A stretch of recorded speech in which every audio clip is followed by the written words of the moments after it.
বাংলাদেশের জাতীয় নির্বাচনের ইতিহাসে এমন নির্বাচন নতুন নয়, যেখানে ভোটের চেয়েও ফলাফল নিয়ে আলোচনা বেশি হয়।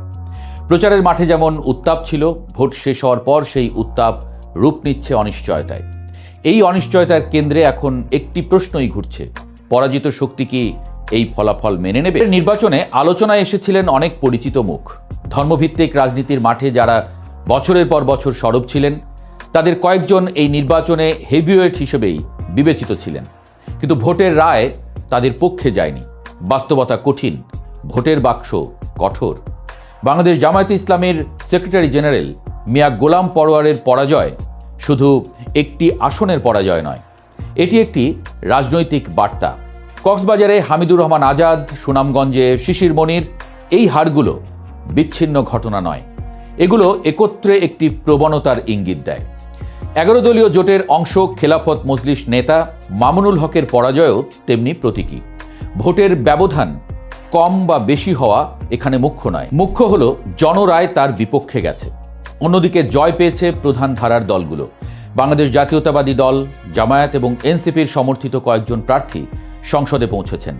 আবার হেরেছেন জাতীয় পার্টির জিএম কাদের কিংবা ইসলামী আন্দোলনের নায়েবে আমির মুফতি সৈয়দ মোহাম্মদ ফজলুল করিমের মতো প্রভাবশালী নেতারা। রাজনীতিতে জয় পরাজয় অস্বাভাবিক নয়, কিন্তু বাংলাদেশের সমস্যা শুরু হয় তখনই যখন পরাজয়কে রাজনৈতিক বাস্তবতা হিসেবে না দেখে ষড়যন্ত্র হিসেবে ব্যাখ্যা করা হয়। ভোটের পরপরই অভিযোগ উঠেছে ফলাফল স্থগিত, বিলম্ব এবং বদলের চেষ্টা নিয়ে। ঢাকা 8, 13, 17 এই আসনগুলো ঘিরে প্রশ্ন উঠেছে। ঢাকা 4 এবং 16 ফল ঘোষণার পর স্থগিতের ঘটনাও সন্দেহ বাড়িয়েছে। কিছু গণমাধ্যম আগেভাগেই একটি দলকে 200-র বেশি আসনে বিজয়ী ঘোষণা করেছে, এটিও বিতর্ক তৈরি করেছে। এই অভিযোগগুলো তদন্তযোগ্য, প্রশ্ন তোলার অধিকার সবার আছে, কিন্তু এখানে একটি লাল রেখা আছে। এই লাল রেখার নাম রাষ্ট্রীয় স্থিতিশীলতা।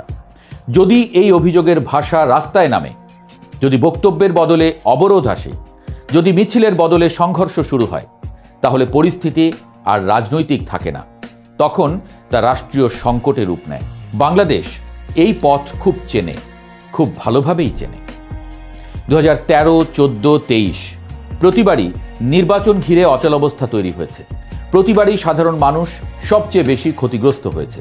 বন্ধ হয়েছে শিক্ষা প্রতিষ্ঠান, থমকে গেছে অর্থনীতি, বেড়েছে প্রাণহানি। আজকের বাংলাদেশ সেই জায়গায় নেই, এই কথা বলার সুযোগ নেই। আবার সেই জায়গায় যেতে চায়, এ কথাও কেউ বলছে না। এই বাস্তবতায় জামায়াত নেতৃত্বাধীন 11 দলীয় জোটের সিদ্ধান্ত অত্যন্ত গুরুত্বপূর্ণ। তারা যদি ফলাফল পুরোপুরি প্রত্যাখ্যান করে, যদি নির্বাচনকে ইঞ্জিনিয়ার্ড বলে, রাস্তায় নামার বার্তা দেয়, যদি জুলাই গণ অভ্যুত্থানের স্পিরিটকে রাজনৈতিক অস্ত্র বানানোর চেষ্টা হয়, তাহলে পরিস্থিতি হাতছাড়া হতে সময় লাগবে না। রাষ্ট্র কখনো শূন্যতা সহ্য করে না।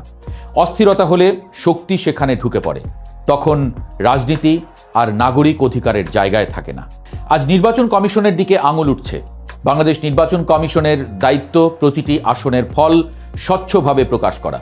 সেই দাবি যৌক্তিক, কিন্তু কমিশনের সমালোচনা আর রাষ্ট্রযন্ত্র অকার্য করার ডাক এক জিনিস নয়। বিশ্ব তাকিয়ে আছে বাংলাদেশের দিকে, অভিনন্দন এসেছে বিভিন্ন দেশ থেকে। আন্তর্জাতিক কূটনীতিতে নির্বাচন মানে শুধু ব্যালট নয়, এটি গ্রহণযোগ্যতা। এখন প্রশ্ন একটাই: পরাজিত পক্ষ কি করবে? রাজনৈতিক পরিপক্কতা মানে নিঃশর্ত আত্মসমর্পণ নয়। রাজনৈতিক পরিপক্কতা মানে সময় নেয়া, তথ্য যাচাই করা, আইনি পথ অনুসরণ করা। আদালত আছে, কমিশন আছে, গণমাধ্যম আছে। রাজপথ সবকিছুর সমাধান নয়। যদি এই ফলাফল মানা না হয়, যদি বার্তা যায় আমরা মানি না, তাহলে যারা জিতেছে তারাও নিরাপদ থাকবে না। প্রশাসন চাপে পড়বে, আইন শৃঙ্খলা রক্ষা বাহিনী বিভ্রান্ত হবে, বিনিয়োগ থামবে, মানুষ আতঙ্কিত হবে। এই অরাজকতার দায় তখন কার? ইতিহাস খুব নির্মম। সে আবেগ বোঝে না, ফলাফল দেখে। জামায়াত এবং তাদের মিত্রদের সামনে আজ দুটি পথ খোলা। একটি পথ আগের: সন্দেহ, প্রত্যাখ্যান, উত্তেজনা, সংঘর্ষ। এই পথে শেষ পর্যন্ত কেউ জেতে না। অন্য পথ কঠিন কিন্তু দায়িত্বশীল। ফলাফল নিয়ে আপত্তি থাকলে তা আইনি প্রক্রিয়ায় তোলা, রাজনৈতিকভাবে সংগঠিত থাকা, সংসদের ভেতরে বাইরে গণতান্ত্রিক লড়াই চালানো। এই পথেই দেশকে বাঁচায়, রাজনীতিকেও টিকিয়ে রাখে। বাংলাদেশ এখন পর্যন্ত স্থিতিশীল আছে, কিন্তু ভুল সিদ্ধান্ত নিলে ভালো দেশও দ্রুত অস্থিতিশীল হয়ে যায়। আজকের প্রশ্ন তাই: জয় পরাজয়ের নয়, প্রশ্ন রাষ্ট্রের ভবিষ্যৎ নিয়ে, এবং সেই ভবিষ্যৎ নির্ভর করছে পরাজয়কে কিভাবে গ্রহণ করে তার উপরে।